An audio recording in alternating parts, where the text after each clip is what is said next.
Today we cover the comeback of Quinton de Kock, the talented left-hand Proteas legend who retired not long ago, is now back in the mix. Very exciting news that India have been dominant in the Asia Cup.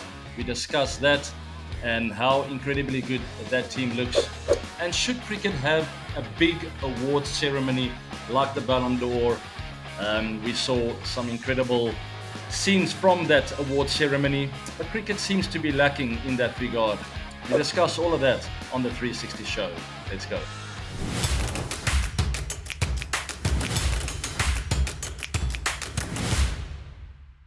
All right, first up is the 360 view. I'm going to hit the stop clock right now, and it's off. The first topic, guys, Quinton de Kock returns. That is really good news for all cricket lovers around the world. This guy's one of the most talented players I've ever played with. He's always been a little bit of a different character in a way, not your usual um, spontaneous kind of character, personality. He's always done things a bit differently. Loves spending time at home, loves hunting and fishing, and always from the start that he joined the Proteas setup, I got to know him a bit better. I realized this guy really needs to have a very, very strong balance in order to keep that fire burning and that passion. So it didn't come as a big surprise when he did decide to retire. And obviously, the last year has done him incredibly well. He called the retirement, I think it was in 2024, but he finds his way back now in that Protea ODI squad to tour to Pakistan, which is fantastic. No guarantees of World Cups or any other big tournaments, but it is just great to have him back. 17 ODI centuries, of which four of those came in the last 10 ODIs that he played. So the form is still there. We know the kind of talent that he has, and it's great to have him back. Over 6,000 ODI runs for the Proteas. I mean, it's confusing times when you feel that passion is going away. And remember, I'm just taking a guess here of what might have urged him on to make that decision. I certainly can relate to that as I went through a similar phase between, I would say, 2018 and 2021 when I called it. Also felt like, I need to have a very strong position on my balance with regards to life, family time, travel, preparation, big pressure games, coming back home, having to be a father and a husband again. It can be confusing, and you need to be very good with the way you balance all those things out. And I think Quinny sorted that out after calling the retirement, and it's just great to have him back. I think he's going to be better than ever, and obviously a huge, huge asset in that Protea setup. That's Quinny de Kock, guys. I know all of you will be happy. Send me comments down below to let me know what you think.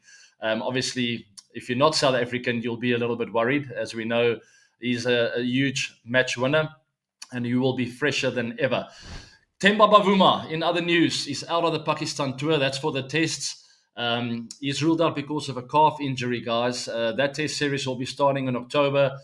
And unfortunately, Temba will be out for 6 to 8 weeks, which is quite a big one. So it must be a bad tear. I'm not exactly sure how bad the injury is, but 6 to 8 weeks means it's quite serious. Aidan Markram takes over the leadership role there. We see new names there, old new names. Simon Harmer coming back into the mix and the swing of things. Lungi Ngiri, on the other hand, has been left out. Obviously, playing in Pakistan, the wickets will take a bit more turn, and maybe the coaches felt like they need to focus on guys who can maybe specialize with reverse swing. That'll be Kagiso Rabada. And obviously, a lot of spinners. That's why we see the name Simon Harmer return, which is great. I know he's a fantastic off-spin bowler alongside Maharaj, a few others. I think the spin department will be good. Injury setbacks, guys, is always a tough thing to go through. I feel for Temba coming off such a high with the WTC championship. They won as captain. He did fantastically well. We saw the celebrations afterwards, the songs, the joy, and boom, all of a sudden he's out again. So big blow for him. Obviously for the team as well with regards to his leadership and the fantastic things he's achieved. But 6 to 8 weeks, it is long for a player. But in the bigger scheme of things, you will look back and maybe see it as a blessing in a way. I took a bit of time off, and hopefully you'll be better than ever when he comes back. But all the best to the Proteas team who will be going over there for a big test series. The third topic for the 360 view, guys, is the Asia Cup and the dominance of the Indian team. It's quite interesting to see them show so much dominance in this format, and obviously doesn't come with a huge surprise if you look at the quality of the IPL and the exposure some of the young players in the IPL get at a very young age. And off the top of my head, think of Abhishek Sharma as possibly the best opening bat in T20 cricket in the world right now. When he comes off, generally India go on to win. He's got the highest strike rate off. I think it's in the 190s for any batter who's faced more than 250 balls. 197 strike rate, that is, in the last 20 innings. Absolutely fantastic. 200s, 350s. And he's just, in a rich vein of form. And if he keeps going like this, he will go from strength to strength. But India's been dominating there. It is the Super Fours. They've beaten Pakistan already. I don't see anything that's going to stop them from going to the final. I quite like the format of the Super Fours. Maybe something for the IPL to think of. Quite nice when all four the top teams face off against each other as a replacement for semi-finals clash. Obviously, the IPL format is something I also like. 1 and 4, 2 and 3. 1 and 2 to go through to the final. 3 and 4. You know what I'm talking about. So that's not a bad one, but this is also cool to think all the teams play against each other, which is quite fair. Last but not least, the Women's World Cup is around the corner as I'm running out of time here as well. South Africa in good form, having beaten Pakistan now. Great prep for them going into the World Cup. All other teams will be prepping and be getting ready. Laura Wolfhard, Marizon Cup, those are my two main players. As we are out of time, all the best to the Proteas women who are prepared, and I'm pretty sure they're going to have a wonderful World Cup. Remember, they've had a lot of close calls in the past. Hopefully, this will be the one where they will go all the way. That's it for the 360 view, guys. I just wanted to finish that final topic before we go now to AB Reacts. And I briefly mentioned this in the intro about awards ceremonies. We see that in football, NFLs, NBA, all kinds of other sport put a lot of emphasis every year on having this big showstopper event where the players, the best players in the world, get celebrated. I think of a Laureate Sports Award as well, where you don't often see cricket. Well, I don't think we've ever seen a cricketer feature there, perhaps once or twice, but hardly ever. With a Ballon d'Or this year won by Ousmane Dembele. I hope I pronounced that right. It might be Ousmane, but I think it's Ousmane. It's quite it sounds like an African name, that Dembele. He's the winner. Topping contenders like Lamine Yamal, Mohamed Salah. Those are, two incredible football players. So he's obviously had a wonderful season, Dembele. So congrats to him. I will come back to my previous topic in a second, or my point that I was trying to make. But just the value of award ceremonies like this. Now, I've been to quite a few in the past. I generally have not been a huge fan of those during my playing days. When I came back from tour, I always just wanted to be at home. I didn't want to go and sit in some function hall and celebrate my own performances. Or obviously, if it's not me and it's my teammates' performances, by all means, it was always a little bit more enjoyable for me. I never liked the spotlight on me with events like that. But I do see the reason why these kind of events are important. And I think the Ballon d'Or, they do it right. Obviously, won many, many times by incredible players. And it's always nice to celebrate the best of the best. The only thing that I will add is if you do it with cricket, you got to make it as fair as possible. So that's actually what I wanted to come to with regards to stats. Very rarely will you see an all-rounder win an award like this, but why not? Why is it always the guys who score the most runs or take the most wickets? Why is it always the guys who score the most goals? We saw Messi and Ronaldo winning it on numerous occasions, but sometimes other players get overlooked. Some midfielders who really put in hard yards, pivotal minutes, lots of assists. You hardly ever see them feature. So if cricket will ever get to host an event like this, a huge event, an ICC Awards that tops the ICC Awards, and make it even better, make it as fair as you can. And if there's an all-rounder who really had a stellar season with a bat and ball in hand, but he wasn't the leading run scorer of the season, but also not the leading wicket taker. But there needs to be a system in place to make it fair for all the players. Anyway, that's my 5 cents. I hope cricket can sort of up their game with that. Personally, for me, I'm not a huge fan of celebrating accolades, but I do see the importance thereof at the end of the season. Imagine in the World Cup final, a player walks to the crease and they say 6-time batter of the year at the ICC awards. We just for some reason don't have that thing going where you see that in football and other sports. Anyway, moving on to the next one, Carabao Cup, guys. We know Man United had that absolutely shocking performance not so long ago. But it is round 3 of the Carabao Cup, and that will all be live on FanCode. You got to get your account ready to watch all the action. It's round 3. There are some big clashes. Liverpool against Southampton. That's a tricky one. Lincoln City and Chelsea will face off. And that will be done once the show goes out. But tonight, Port Vale against Arsenal, Huddersfield, and City. Expect drama and upsets. And that's the name of the game of the Carabao Cup.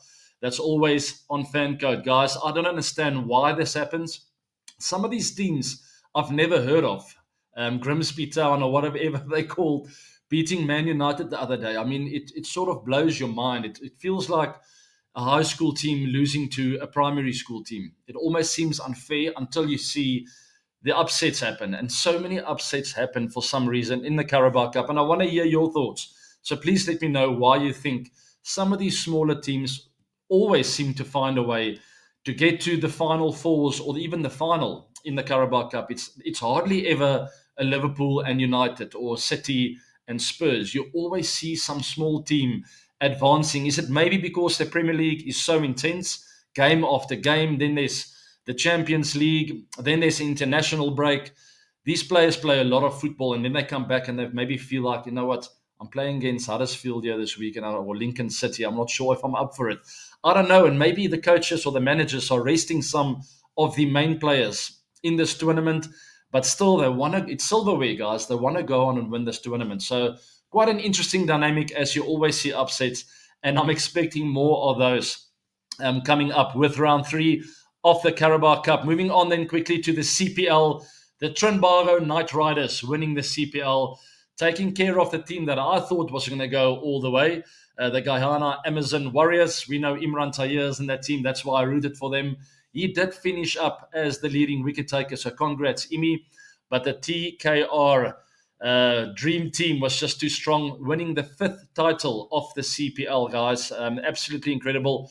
It was an interesting chase that they sort of, they chased 130 and only made it right at the end as Akil Hussain had a wonderful little cameo at the back end. They 16 of 7 balls. He had a wonderful tournament. Also took 2 wickets in the final. Bit of a Euro finish for him. Alex Hales also featuring as the top tournament's run scorer. Imi Tahir, obviously leading wicket taker.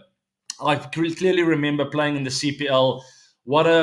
It's a party of a tournament. It's just such happy vibes as you always see the West Indies people really celebrate cricket. And they get quite emotional when their teams don't win, which is very interesting to see. They don't hold back when they let out the criticism after a bad loss. I experienced that playing for the Barbados Tridents. I also played with Akil Hussain, by the way, in that season. And he went on to win this year's CPL with the Trinbago Knight Riders. So it's a shame Barbados couldn't keep a hold of him. But he went on and clinched that title with his new team. I think he's been playing for them for a couple of seasons now. But anyway, congrats to Akil Hussain. But what a great tournament. What a great finish, as it was a close one. And you obviously watch all the action on FanCode once again, guys. Do not miss any of the action. So many incredible live action that you can find on FanCode. We will now move on to the comms box. Thanks for joining me for the AB React section of the show. Let's move on to comms box. Welcome to the Combox, guys. As you know, you post your questions down below. I pull out some of the best ones that I can get my hands on. We also do that in 360 Live, but that is obviously live. This is a bit different, so I've got more time to go through all the comments. My team helps me with that, and we get some of the best ones. So let's pull up the first one then, as I want to connect with you all. What's on your mind? I also gave you some ideas of new questions, so please, as you watch the show, post down below so that I can answer that next week. I really enjoyed the WCL because of these champs. I guess you refer to the JP Duminy interview. And of course, guys, I mean, I think we enjoyed it even more than what you guys did. It was so cool to see some of the teammates again, also some of the opposition, the guys who I've played against all the years. And the cricket was highly competitive still, but a lot more casual off the field as we sort of connected with some of the opposition teams and sort of just rekindled some of the memories of our careers and our big battles against each other over the years. South Africa champions going on to win that one. What a fantastic way to finish off against Pakistan. And we just had so much fun. I'm already looking forward to the next one. Thanks for that question. Moving on to the next one. Say a few words about Guyana coach Pdogg, former SA analyst, and bond between Tahir and Pdogg. Guys, I mean, this is just a beautiful story, right? A guy started as a computer analyst, hardly ever had a voice. In the first few years that I joined him, he was always very quiet. His English wasn't incredible, but he could sort of communicate. His English is now 20 times better. He's got so much knowledge about the game of cricket that he's found himself in a coaching role, which is just a really beautiful story. And it shows you if you can just start somewhere, you can achieve incredible heights if you just keep going, keep going. If your heart is in the right place, if you mean the best for the team, and you keep putting in the hard yards, you can make your dreams come true. So, Peter, congrats with that. Imitaya, the two of them, obviously haven't spent a lot of time together in the Proteas change room. Pdogg obviously also was with RCB a few years back, but he spent a lot of time in the South African change room, and that's where the bond between him and Imitaya started. But well done, guys. Made the final. Incredible performance. Wasn't meant to be this year, but there's obviously another year to come. And knowing Pdogg, Prasanna, he will come back firing next year with his team. The tip around connecting right forearm with a blade is such great advice. Never seen any coach sharing this advice. It gives a lot of control, but you lose a bit of shot power. True. But for this one, you always just use it in the net sessions. It is a preparation tool, guys. So it's something that you sort of just work on to repetitively get your bat swing in the right plane. That's for the nets. Keep your head nice and upright and that right forearm on the blade. And you practice, get a feel for it for thousands and thousands of balls. You just hit it like that. The minute you go out to bat in the middle, you forget about everything. It's just you and the ball. The basics stay the same. Eyes level with the ground, head nice and still, play it nice and late. But you definitely do not think about technical stuff when you play matches. And also, if you do six hitting as in prep, you can still try that and learn to use your body a bit more. It's a fantastic exercise. But once again, guys, if it's game time, it's just you and the ball. You see the ball, you play it late, you keep your head and the eyes level with the ground, head upright. Anyway, that's the long and the short. It is a preparation, a practice tool. But good point there. Gives you great control. You play the right plane, and it's for exercise to get the plane right. All right, moving on to the next one. Shadrach, it's your turn. JP, such an amazing cricketer and even better human being. Keep it up. It's very true. I've known Jabe since the age of 9 or 10. He's never changed, guys. He's always had a kind heart. Fantastic person, soft-spoken, well-spoken. He's got great knowledge of the game and also life. And he's always got time for people. He's always like, his door's always open for anyone to come in who just want to chat or maybe vent a little bit about a bad day, whatever the case may be. JP is always there. Onwards and upwards for Japes. And we know with the JP21 Foundation, he's doing fantastic work. So if you can find a way to support him, please do go visit his website, follow him on social media platforms, and see what he gets up to. By the way, I will not be making that golf day. Unfortunately, my boy has got a cricket tour, which was only decided like a week and a half ago. So I had to call JP and say, listen, I must drive my son for 4 hours up north in northern part of South Africa, where he's competing in a cricket tour. I don't want to miss that. That's why I'm here at home, is to experience things like that and watch my kids grow up. But JP's got a wonderful, wonderful replacement. It is a bit of a surprise. I can't spill the beans, but he's a greater, better, stronger legend of the game than I ever was. So sort of stay tuned to see who that name is, who will be taking my place as captain of the team. He will be facing off against JP in the JP21 Foundation Golf Day. Support it, guys, get information on that, and keep a close eye on the progress of his foundation. What a wonderful surprise, AB. Thank you for everything you do. I saw you, Dale, and Kevin on that forest trip from your and Dale's Instagram stories. It looked amazing. That helicopter was so cool, and I hope one day I can experience the beautiful nature of South Africa. Lots of respect from India. Thanks for that. The Marble Zone, Aditya. It was an incredible trip. We were spoiled like you won't believe. Went up to the northeastern part of South Africa. It's like, I think, about 3 hours drive north of Durban. So you can fly to Durban and then sort of go along the coast to get there. A better flight is to Richards Bay, and then about a 40 to 50-minute drive up to Tanda Game Lodge, which is a wonderful, wonderful part of South Africa. It's also close to the coast. As you saw that helicopter ride we went over the coast, you get some hippopotamus and some African crocodile that actually end up in the ocean, which is very foreign to me. I've never seen that before, but absolutely incredible. There's a small town called St. Lucia, and that is where Carl Abbott grew up. And he always told me about the hippos that sort of wander among the streets. If you don't know about hippopotamus, it's one of the most dangerous animals in the world, even more dangerous than lion. All right, so to get my head around hippos in the streets, it just doesn't sit right with me. But anyway, guys, took the chopper ride. We played a bit of a game of cricket, or a challenge rather, for me. Keep an eye on Kevin Peterson's content that he will be releasing soon. I think you guys are absolutely going to love it. I know there are some other surprises as well. I don't want to mention names because I don't want to spoil KP's plans moving forward, but he's got some incredible legends of cricket, tennis, football, you name it. Everyone's going to be on his shows, and I want you guys to support him if you can. It will be called The Switch, and that sort of has got something to do with the challenge that we do as well. We stayed over at the lodge that night, sat around a campfire. You saw some of the content that I released.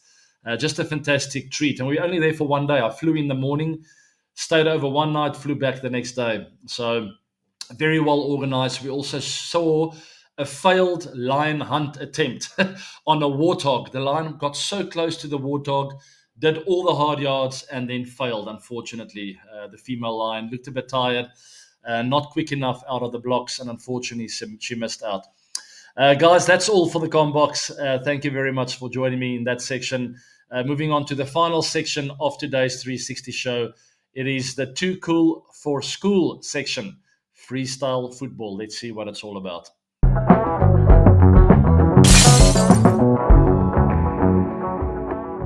So this is all about freestyle football, and with a Too Cool for School section, we always bring up something a bit different. This is definitely very different.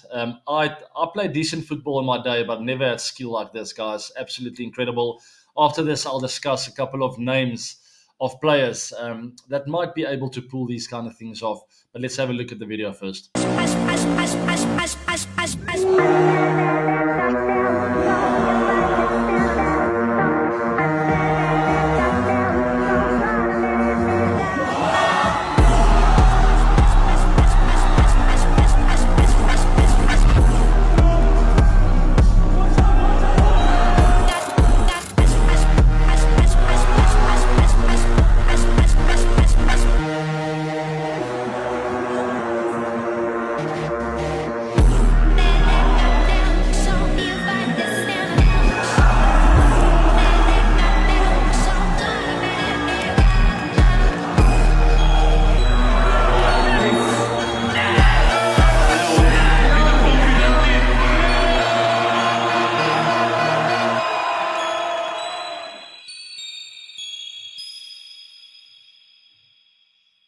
How ridiculous is that? Leon going on to win there against all the odds after that first round of Patshaw. I didn't see that getting beaten. But, I mean, the control of Leon there was absolutely insane. How long do you need? How long do you guys think you need to prepare or practice to get something like this right? That is incredible. The control of his feet. I mean, the skill and the tricks he got up to there is one thing, but actually just to to still have the ability to control the ball softly like he did. That ball didn't even wobble off his foot with that one move. Um, I actually don't know someone who can pull this off, to be honest. We had some great football players: Herschel Gibbs, Ashwell Prince, JP Duminy was good as well. Um, there's some really good footy players in the day. I think Hashim Amla, special mention to him. Not the most skillful player, but a very strong defender. Very courageous as a defender. He reminds me of some of the great defenders we see in the Premier League. Incredible. Gabriel from Arsenal. Man United's defense, not bad. De Ligt and a few others, Mazrui, but who's been injured now. But I don't really think our defense is as strong as it should be. I think of some legends in the past: Vincent Kompany, Virgil van Dijk, recent Liverpool legend. Those are the kind of defenders you want. And Hashim always reminded me of that. You could never sort of just free up to go for a high ball because you knew he was coming in hard. So you would always sort of hang back a touch and say, okay, you go for the first touch. Anyway, enough of that. Incredible skill on the Too Cool for School section today. Let me know what you guys think. Thanks for joining me on the 360 show this week. Like the show, subscribe, and also share it to your friends. And what's your week been like, guys? Let me know, please. I want to know what you guys got up to. And then we will be seeing each other hopefully this coming weekend, which is a little bit of a tricky one for me. I'm going to be talking to my team now. It's my wife's birthday on Saturday. So I've got sort of an idea of maybe getting some video and photo content and rather share that instead of doing a live show. I'll see if I can manage to do that. By the way, I missed live last weekend. My kids were sick. My wife was away for the weekend. I was alone here at home and I called it off. I'm really sorry about that. But this coming Saturday, I'll make a plan. I don't think it will be live because we will be on the farm. And I've got a lot of work in my hands with regards to presents and balloons and surprises. And maybe I'll document as much as I can of that and share a video or two. Okay, guys, have a fantastic week. And I will be seeing you soon. Take care now. Alrighty, happy days.